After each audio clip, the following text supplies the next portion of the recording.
Oh, yeah, this is the life, isn't it? Look at me. I got this delicious pumpkin spice latte and this warm flannel and, oh, God, this big comfy blanket as I sit out here on my porch and watch this gorgeous sunset.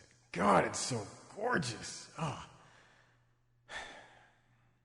sure wish I had someone to enjoy it with, though. Who needs someone? I got movies. Movies are great.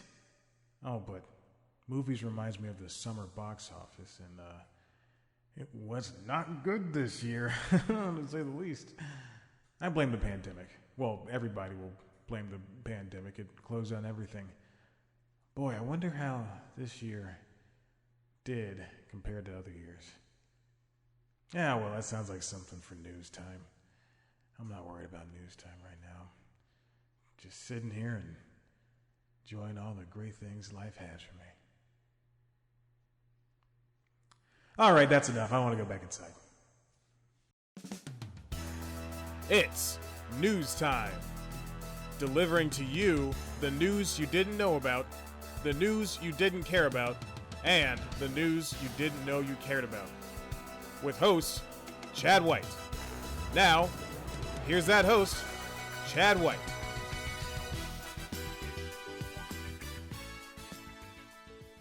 Welcome back to News Time. I'm your host, Chad White, and this is the box office news that you didn't know about. Usually, when we do an episode of this show about the summer box office, there's this clear winners and losers. Winner, Disney franchises gross $1 billion each. Loser, a pretty good Amazon movie goes unnoticed under a torrent of blockbusters. Winner, audiences get a chance to see some of the most entertaining fare that will come out all year. Loser, movie theaters still don't sell too many tickets. Winner, popcorn. Loser, guy touching himself in the back row gets a little too rowdy. Oh boy, it's by Carson.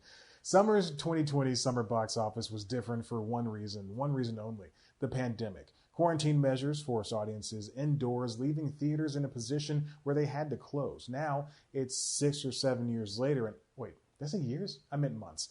That's how long this pandemic's been, right? Now we're half a year into this mess and things don't look too good for your local movieplex. I recently did an episode covering Tenet's release as well as the general release patterns of other movies this summer. Initially, Tenet was pushed by 2 weeks, then 2 weeks became a whole month. There were a handful of options when the decisions were being made this summer in regards to movie releases. Go to VOD, take the hit on streaming, or simply wait. Movies are considered big event pieces. Like them or not, blockbusters are the tentpoles that hold the medium together. With the advent of streaming and VOD, the energy from these tentpole releases is gone. And those three options, wait, VOD, or release at a loss on a streaming platform, have not proven equally successful. Tenet dropped, and Warner was so scared off by the lackluster performance at the US box office, it pushed Wonder Woman 1984 into winter. Bill and Ted Face the Music sat high on digital storefronts, but brought in only $1 million from theaters, and the shelf life of The Lovebirds was shorter than its runtime after it was sold by Paramount to Netflix. The only exception to the rule has been Trolls World Tour, which outgrossed its predecessor, probably because parents were so sick of dealing with their dumb kids. Johnny, please stop sticking things inside the dog. She didn't like it at first, but now you're awakening something in her psyche, and quite frankly, I don't like how she's looking at the fireplace poker right now. It's a very bad joke.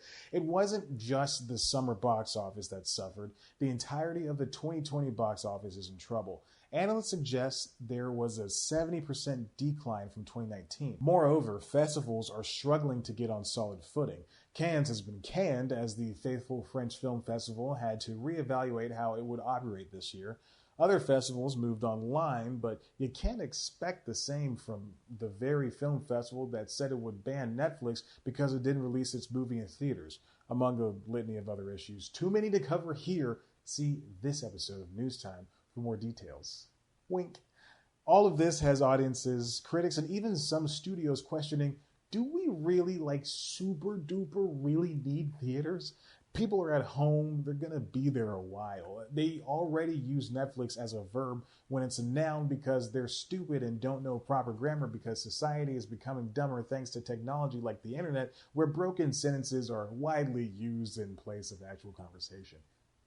All that. We've already discussed how Universal and AMC took on a Cold War over releasing movies through VOD and in theaters before they ultimately decided on doing that very thing. And now theaters from Los Angeles to New York plan on lowering ticket prices to single digits for specific time periods. Is all of this sustainable? Movie theaters are going to come back. Many already are on their way, but it's going to take some time, and a lot of time.